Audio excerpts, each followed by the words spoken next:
Primary challengers of sitting presidents never win, even strong ones, and neither does their party. Hello, this is Robert Romano, Vice President of Public Policy with Americans for Limited Government, dailytorch.com. Hit that subscribe button. Today we're going to be talking about 2020, President Donald Trump, and what a potential primary challenge on the Republican side could have on the outcome of the 2020 election. Whether it's going to favor Republicans, Democrats, and we're going to look at past examples of significant primary challenges of incumbent presidents to kind of draw a trend and show what the potential outcomes are here.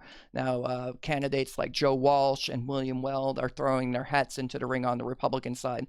And certainly there are plenty of cases where kind of no-name candidates run against sitting presidents and they don't do very well. The incumbent president beats them easily in the primaries and generally goes on to win re-election. But sometimes there are significant primary challenges, and those are the examples that we're going to look at here.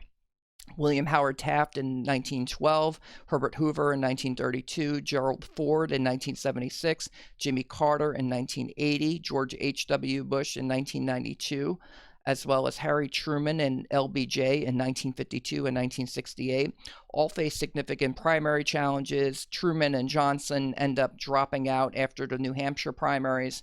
But in every single one of these cases, 1912, 1932, 1952, 1968, 1976, 1980, and 1992, the opposition party won the presidential election in every single one of these cases.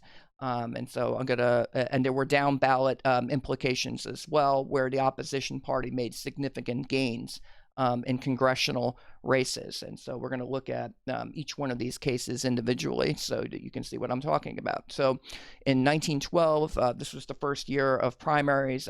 William Taft ran against Theodore Roosevelt for the Republican nomination, and Theodore Roosevelt did much better in the primaries. But what ended up happening was the GOP at the nominating convention went with Taft instead of Roosevelt.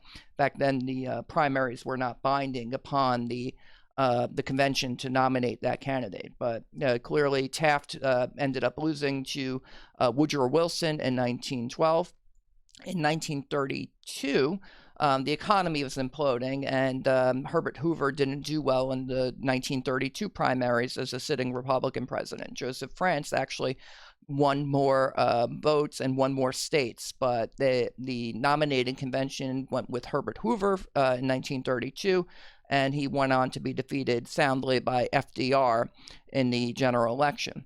In 1952, Truman lost the New Hampshire primary and dropped out of the race. And so the person who did well in the primaries, Estes Kefauver, won the most primaries, but the Democrats at the convention didn't nominate him. They went with Adlai Stevenson, who as kind of a compromise candidate. Similar thing happened in 1968 when LBJ, he didn't do too well in the New Hampshire primary. He won, but there was a significant challenge in that primary, and the opposing candidate got 43% of the vote. That year, Eugene McCarthy ended up doing the best in the Democratic primaries, but at the convention, they nominated actually Hubert Humphrey, who went on to lose to Richard Nixon. In 1976, Gerald Ford, the sitting Republican president, ran against Ronald Reagan for the nomination. Reagan did really well. He got 46% of the vote, and he won 11 states to Ford's 17 states and 53% of the vote. But Ford went on to lose pretty handily to Jimmy Carter in the general election. It was kind of close. It wasn't a landslide, but Carter ended up winning the Senate and the House, and he got a trifecta there. Now, it actually ended up working against Jimmy Carter and in Ronald Reagan's favor in 1980 when Ted Kennedy threw his hat into the ring to run against the incumbent Carter. Kennedy won 12 states, 37% of the vote. Carter won 51% of the vote in 36 states. Reagan did really well in the primaries, and Carter went on to lose to the opposition party. In 1992, George Herbert Walker Bush ran against Pat Buchanan in the primaries as the sitting president. Buchanan didn't win any states, but he did garner 23% of the vote, showing that there was some opposition intra-party to Bush, continuing on for another 4 years. Bush ends up losing to Clinton in the 1992 election. Now, going back, looking at the down ballot implications, in 1912, Woodrow Wilson won the election, and the Democrats won the House, and they won the Senate. They flipped control on the Senate side, and so Woodrow Wilson won the trifecta. In 1932, the Democrats won everything. The Republicans had been controlling the House and the Senate. But in the on the Senate side, the Democrats flipped, and on the House side, the Democrats flipped. So in 1932, the Democrats won a trifecta. In 1952, Republicans won the House, they won the Senate, and they won the White House. They won the trifecta. And these are all the same years that the incumbent president faces a significant primary challenge. Similar phenomenon in 1968. The Republicans win the White House pretty handily, and with Richard Nixon, and they pick up 5 seats in the House, and they picked up 5 Senate seats as well. In 1976, the Democrats won the White House.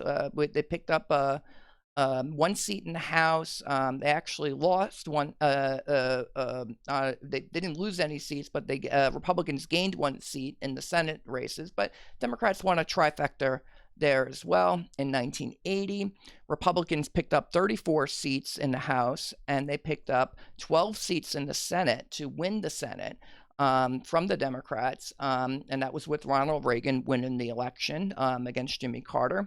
In 1992, the Republicans picked up 9 House seats, but Democrats won the trifecta there, and the Senate remained the same. They had 57 senators before the election and after the election, and Bill Clinton won the White House. So Democrats won the trifecta there. So in every single one of the significant primary challenge years, the incumbent party lost.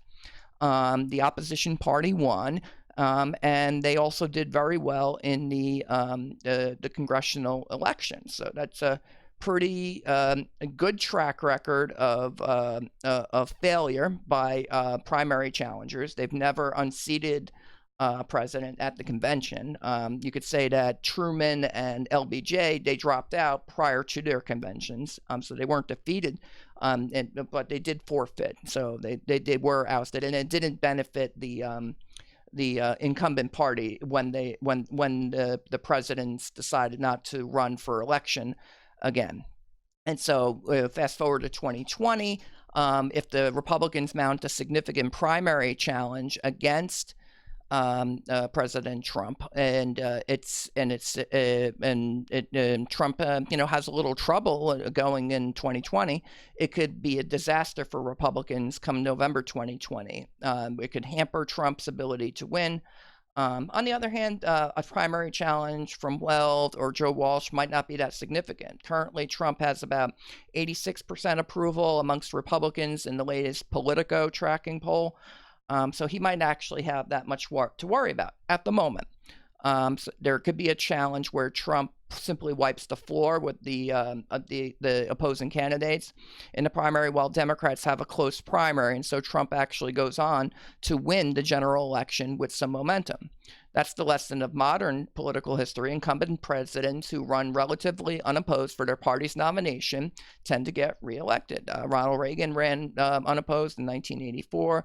Bill Clinton ran relatively unopposed. Barack Obama and George W. Bush, they ran relatively unopposed.